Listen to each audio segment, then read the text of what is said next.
Mga kabagis, meron na naman tayong ibang recipe na ibabahagi sa inyo. Sa mga mahihilig dyan ng isdang tabang, ito na po yung ating ginataang pantat. Ayan si kabagis, kakain na naman. Ito na, nilinisan na natin yung ating kaibigang pantat. At yung mga simpleng ricado na ating gagamitin. Nandyan si kamatis, luya, sili, bombay at magic sarap. Dito ay inihahanda na natin yung gata nating gagamitin sa ginataang pantat. Ginamit na nating pansala yung ating pinaglumaang brief na butas at siguradong sasarap at masasala yung ating gata dahil napakaganda at napaka-unique ng ating ginawang salaan. Yan pala ang secret herbs ko. Dito kinablit-kablit na natin yung ating price gas, parang ayaw sumindi.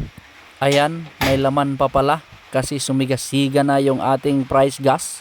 Painit-initin muna natin ng kaunti yung ating bulingit na pariyok bago lagyan ng oil. Ayan, binuhusan na natin ng oil, pinatingog-tingog pa. Timailhan na talagang mainit na yung ating pariyok. Ginamitan na pala natin dito ng ispat-ispat kasi masyadong madilim yung ating kusina. Ayun, prito-prituhin na natin yung ating kaibigang pantat. Ayun, tumingog-tingog pa at pumisik-pisik. Talagang umatras-atras tayo dyan kasi mahadlok tayo na mapiskan yung ating kamay, yung ating tiyan dyan ng oil na mainit. Prito-prituhin pala natin ito ng half cook para mawala yung kanyang langsa. Patuloy lang tayo na nagprito-prito dyan. Atras abanti tayo kasi mahadlok tayo matalsikan ng mainit na oil. Ayun, malapit na nating matapos lahat prituhin yung ating kaibigang pantat. Ayun, pinatambling-tambling na natin yung ating kaibigang pantat kasi luto na yung kanyang kabilang side. Patuloy lang tayo nagprito-prito dyan pero wag magkumpiyansa. Atras abanti pa rin tayo kasi baka mapiskan tayo. Ayun, napiskan tayo ng oil. Dito ay handa na yung naka-half cook natin na piniritong mga kaibigang pantat.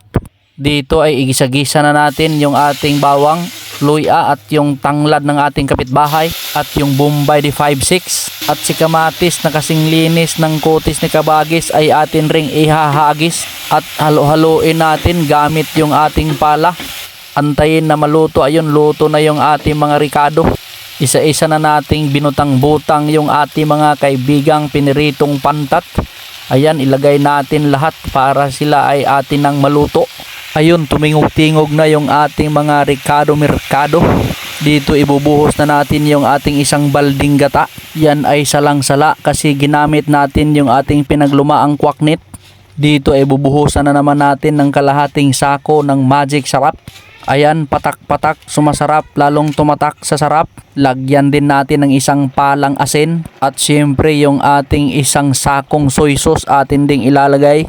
Ayan, naririnig na natin ang pagburik-burik or pagbukal-bukal. Kaya lagyan natin ng suka. Isunod natin yung siling haba.